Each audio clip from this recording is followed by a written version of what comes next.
Hey everyone, and welcome to our deep dive. We're going to be talking all about trusted advisors. Yeah, how to become one. Exactly. Uh-huh. And the amazing impact they can have. Absolutely. Our guide for this deep dive is the book, The Trusted Advisor, which is packed with insights on how to become that sought-after expert that everyone wants on their team. And let me tell you, the benefits are pretty sweet. Oh, yeah. The authors lay out a whole bunch of advantages, but the one that really gets me is like the impact you can have. Deeper trust, it just leads to better outcomes for everybody. It's a win-win. Okay, so let's break that down a little. Yeah. The book actually lists 16 benefits of being a trusted advisor. You're saying it's not just about like, I don't know, getting paid faster or having less stressful client calls. Right, right. Think about it. When clients really trust you, they're more likely to actually open up about the real challenges they're facing, not just the surface stuff. Right. This means you can actually offer advice that's truly tailored to their needs and their goals. And that's where the magic happens. So it's about moving beyond just like problem solving to Yeah. actually understanding the client's world, their whole picture. Yeah, their perspective.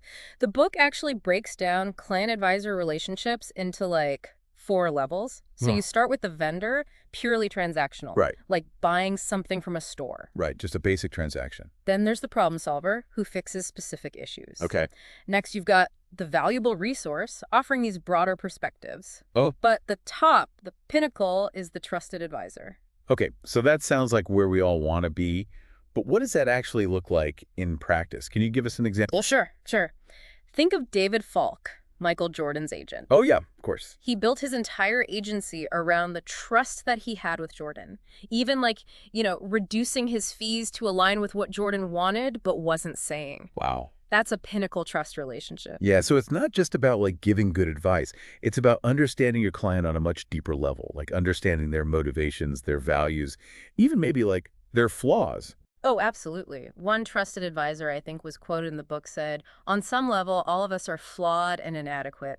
We have to accept that and do what we can to help with the things that maybe clients can't deal with. You support their strengths and help compensate for their weaknesses." It's powerful stuff. It really makes you realize that building trust is about a lot of empathy, a lot of understanding. Yeah. But I'm curious, are there like specific traits that these trusted advisors share? I mean, what makes them stand out? Well, the book lists 22 common traits. Okay, 22, that's a lot. Can we maybe narrow it down a little bit? Mm. Like, give us a couple examples that would really resonate with someone who's trying to build trust in their own field. Definitely. One key trait is consistency. Okay, consistency. Clients need to know what to expect from you, both in terms of your expertise and your behavior. Right. Another one is the ability to offer fresh perspectives. Okay, fresh perspectives. Trusted advisors don't just regurgitate the obvious. Hmm. They bring new ideas, new insights to the table. So it's about being reliable, but also being able to challenge your clients in a way that's constructive, that helps them grow. Exactly. And remember,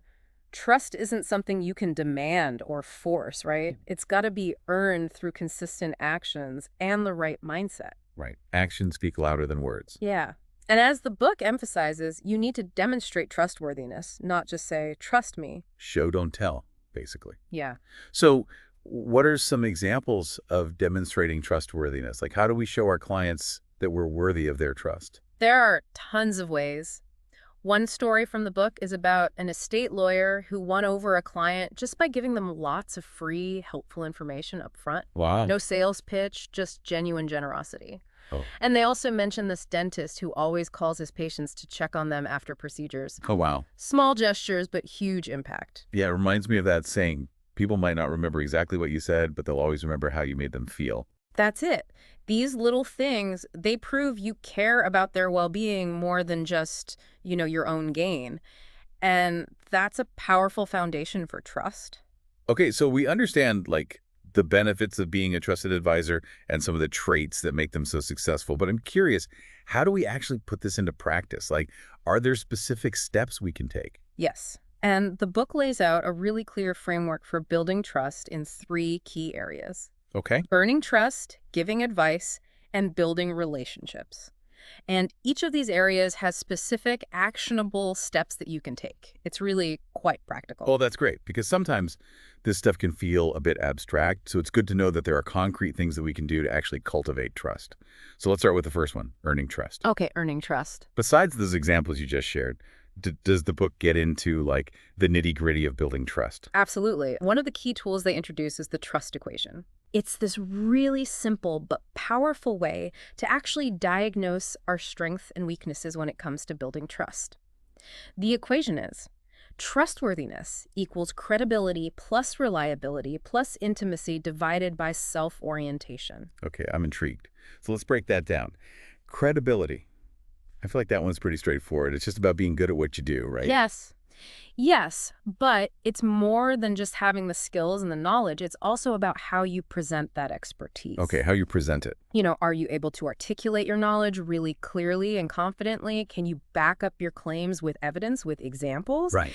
Do you project that air of competence and professionalism? It's not enough to just be an expert. You have to look and sound like one, too. Exactly. What about reliability? Is that just about meeting deadlines? Yeah, is it? That's part of it, but it's also about consistency, right? Sure. In your communication, in your behavior, are you responsive to their questions? Right. Are you sending those meeting materials in advance? These little things actually build up a sense of dependability. So it's about being the person your clients can always count on, no matter what. Precisely. And that brings us to intimacy, which is often the most challenging element for professionals to really grasp. I can see how that one could be tricky. Yeah. What does intimacy actually mean in, like, a professional context? I mean, we're not talking about, like, being best friends with our clients, are we? No. It's not about being best friends with your clients or sharing personal secrets. Okay. It's about connecting on a human level, showing empathy, vulnerability, genuine interest in them as individuals. Right. It's about having the courage to just be yourself and let your clients see your authentic self. So it's okay to be human, to show our flaws, our imperfections. Yeah, to be real, people tend to trust those that they feel a connection with. That makes sense. Okay, so we've got credibility, reliability, and intimacy. What about self-orientation? That one sounds a little bit more complex. Well, actually, it's quite simple. Self-orientation is the denominator in the equation, and it's about where your focus lies. The more focused you are on your client rather than yourself, the more trustworthy you'll become.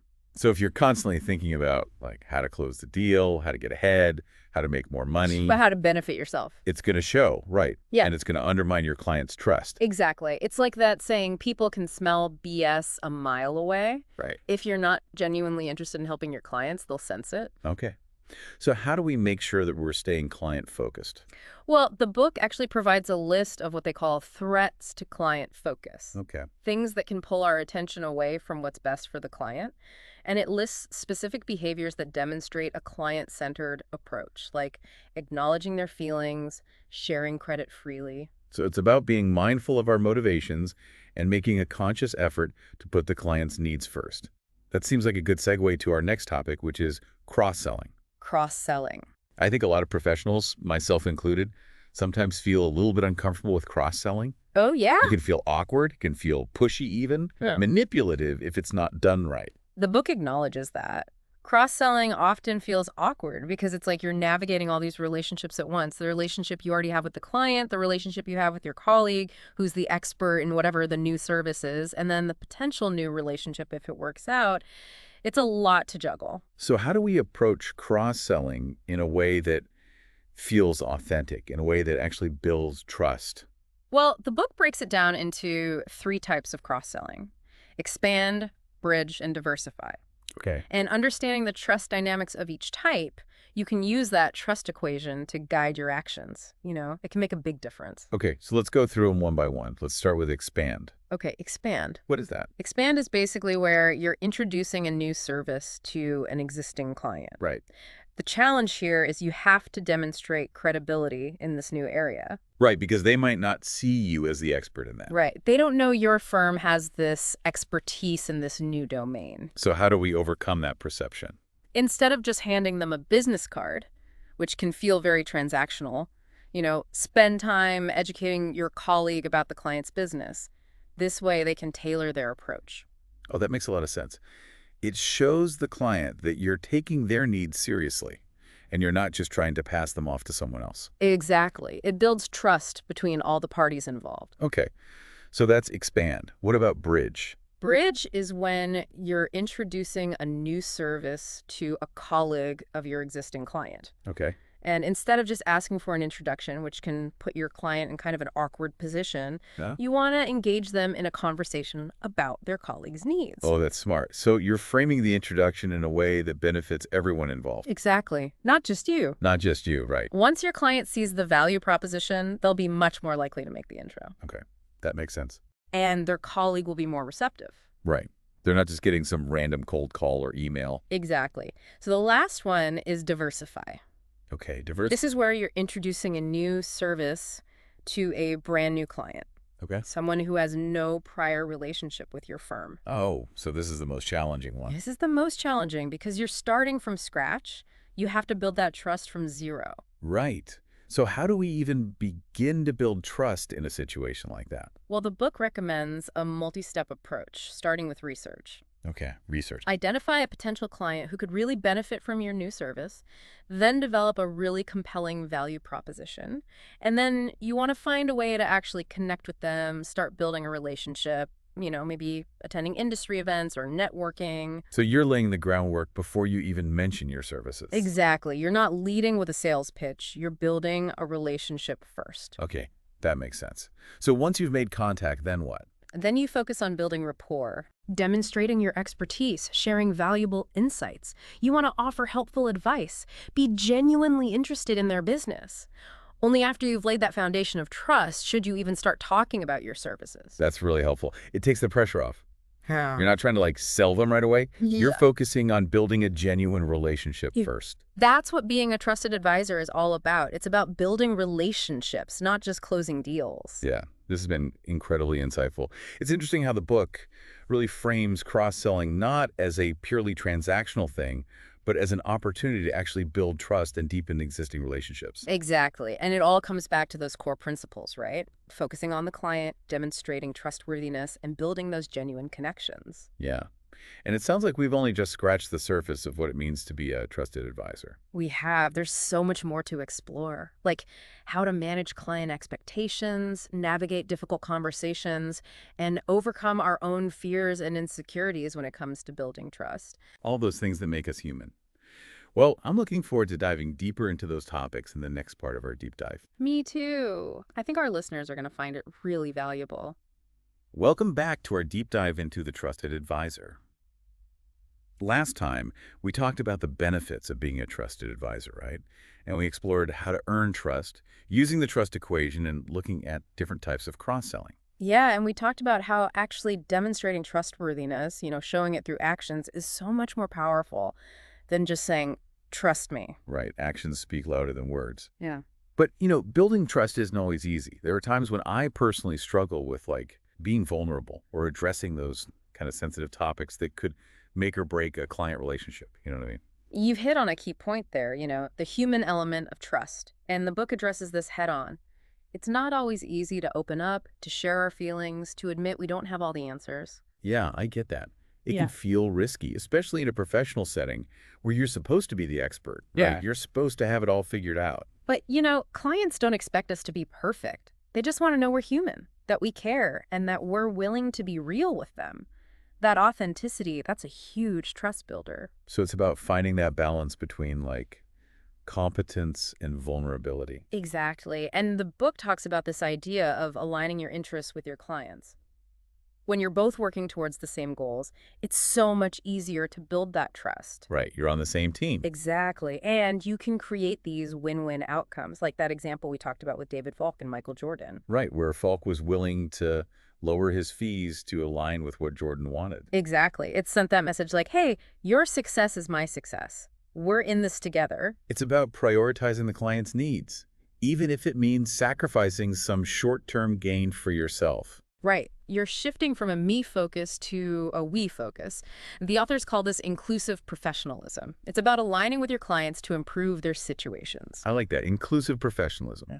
So it's not about being the hero who swoops in and saves the day, right? Mm-hmm. It's more about being a partner, collaborating with the client to achieve shared goals, working together. Right, exactly. Sharing knowledge, building trust through mutual respect and understanding, and this applies to every stage of an assignment. Okay, so how do we maintain that trust throughout a project, especially when things get challenging? Because Projects don't always go smoothly. Communication is key. Transparency. Keep your clients informed every step of the way, even if it's not always good news. Right. Be upfront about challenges, setbacks, potential Be roadblocks. honest, be real. Exactly. And don't forget to celebrate the successes together, too. Oh, yeah, that's important. Share the wins. Exactly. Because that reinforces that we talked about. The book also highlights some common trust destroyers, especially when you're in the thick of things. Oh, like what? What should we be watching out for? Things like making promises you can't keep, Right? Don't overpromise. going over budget, missing deadlines, blaming others when things go wrong. Right, taking responsibility. Yeah, all of these things, they just erode trust so quickly and they damage your credibility. And going behind the client's back to get things done, even if you think you're helping them. Yeah, it can create a sense of mistrust. Definitely. The book asks this really powerful question to make sure you're on the right track. Who am I serving by my present approach? That's a good one to keep in mind, for sure. So speaking of the client's perspective, what do clients actually want from their advisors? Like, what are they looking for? Well, the book actually shares insights directly from clients, and some things that came up were they want to be understood, they want to feel in control, Right. they want to see progress. Makes sense. They want access, they want availability. Okay. They also really value responsiveness, reliability, appreciation, and, that sense of importance and respect. So it's all those elements of the trust equation in action, right? Credibility, reliability, intimacy, low self-orientation. Exactly. But there are also practical things you can do throughout the assignment to nurture that trust. Like what? Give me some examples. Schedule regular check-in meetings, provide detailed progress reports, address potential problems proactively. Okay. So be proactive. Yeah, and solicit feedback. Actually ask for feedback throughout the engagement. Don't just assume you know how they're feeling or what they're thinking. Exactly. Exactly. We have to remember that clients are taking a risk when they hire us. Oh, absolutely. They're putting their reputation on the line, their career, maybe even their company's future in our hands. So it's not just about finding someone with the right skills and experience. It's about finding someone they can trust. Right. They need to feel confident that you understand their business, their challenges, and their goals. They need to believe that you have their best interests at heart and that you'll be there for them even when things get tough. Yeah, it's a real partnership. It is. And part of that is helping clients feel safe enough to share their concerns, their fears, their vulnerabilities. So they can be honest without fear of judgment. Exactly. And there are some simple but powerful techniques to create that sense of safety. Use gentle phrasing, acknowledge their feelings, ask open-ended questions. Okay. Avoid interrupting or jumping to conclusion. Right. Let them finish their thought. Let them tell their story. Yeah, be patient and let the client set the pace. You're not in control. It's their journey. Right. And you're there to guide them, to support them, but ultimately it's their journey. And you have to remember, you're not just there to give advice. You have to earn the right to offer it. So no swooping in with solutions before fully understanding the problem. Right. Take the time to listen, ask questions, build that rapport before you start offering your expertise. And this brings us to one of the most crucial skills for trusted advisors, which is listening. Okay, listening. I've always thought of myself as a pretty good listener. But are there different types of listening that we should be aware of? Are there levels to this? Definitely. The book goes beyond just listening to the words. It's about paying attention to nonverbal cues. Okay. Nonverbal cues. Like their tone of voice, their body language, their facial expressions. It's about picking up on those subtle signals that can tell you what's really going on. Exactly. You also want to listen to the sequence of the conversation. Okay, the sequence. Follow the flow of their thoughts. Don't impose your own structure. This shows respect and a genuine desire to understand their thought process. This is making me realize how much I've probably missed in past conversations by not listening in this deeper way. It's something we can all improve on, for sure. It's worth the effort. The book also emphasizes agenda-setting discussions at the beginning of meetings. Okay, so clarifying the goals, the expectations, and the desired outcomes up front. Exactly. It makes sure everyone's on the same page, and it shows the client that you're there to serve their needs, not just push your own agenda. Right, you're not just there to check off boxes on your to-do list. Exactly. And once you're truly listening and you're understanding, the next step is what the book calls rational framing. Okay, rational framing. What is that? It's about helping clients see their problems in a new light. You can use frameworks, models, analogies to simplify complex issues and identify potential solutions. You're bringing structure, you're bringing clarity to the conversation. Okay. So it's about helping them see the forest for the trees. Exactly. But rational framing alone isn't enough. The book also talks about emotional framing. Emotional framing. Okay, so this is acknowledging the emotional aspect of this situation, right? Exactly, because let's be honest, business decisions, they're often driven by emotions. Oh, absolutely. Yeah. Fear, anxiety, excitement, ambition. All of that plays a role. Exactly. And creating a space where clients feel safe to express those emotions, to be vulnerable, that's crucial. The book actually shares an example of an accountant, Ellen, who noticed that her client was getting angry while she was delivering some bad news. Oh, I can relate to that. Those conversations are never fun. What did she do? Well, instead of ignoring those emotions or getting defensive, she just paused and said, "You look a little angry." Wow. Just acknowledging it? It diffused the tension, and it opened up a space for the client to express his feelings. It's amazing how powerful those few words of empathy can be. Just acknowledging how someone's feeling can make such a difference. It's all about connecting on a human level, showing you care about their well-being, not just the bottom line. Okay, so how do we get better at this emotional framing? Well, the book suggests shifting from a blaming attitude to a responsibility-taking one. Okay, so instead of pointing fingers, you acknowledge your role and you focus on finding solutions. Exactly. You're being accountable even when things go wrong. The book also encourages us to use what they call naming and claiming language. Naming and claiming. Okay, what's that? It's about acknowledging the difficulty of a sensitive topic, take responsibility for bringing it up, and then just state the issue directly but respectfully. Okay, so for example, you might say something like, I know this is a difficult conversation to have, but I think it's important to address. I've noticed that. Exactly. It sets the tone for a more collaborative conversation, and it also demonstrates courage and All authenticity. right, you're not shying away from the tough stuff. Exactly. And the book also emphasizes using gentle phrasing, right? And giving the client an out. Okay, and out. So instead of saying like, you need to do X, you might say, I've seen other clients in similar situations benefit from doing X. What are your thoughts? Exactly. You're inviting dialogue, you're not putting them on the defensive. Right, you're giving them a choice. The book even offers some responsibility-taking caveats to help with this. Phrases like, I might be wrong, but, or I don't know if this is helpful, but. Oh, I like those. Yeah. They convey a sense of humility, right? You're not pretending to have all the answers. You're creating a safe space for the client to share their perspective. Exactly. And once you've truly listened and framed the situation, the next step is envisioning. Okay, envisioning. So now we're starting to talk about solutions. Not quite yet. It's about painting a picture of a more desirable future for the client. You're helping them see the possibilities. So you're creating a shared vision of success, inspiring them to take action. Exactly. You're moving from the problem to the solution, Yeah. and you're focusing on the benefits, the end states, the outcomes that the client desires. So less about the how and more about the why. Exactly. Why is this important to them? What will their life or their business look like once they achieve this goal? I like that. Paint that picture. Exactly.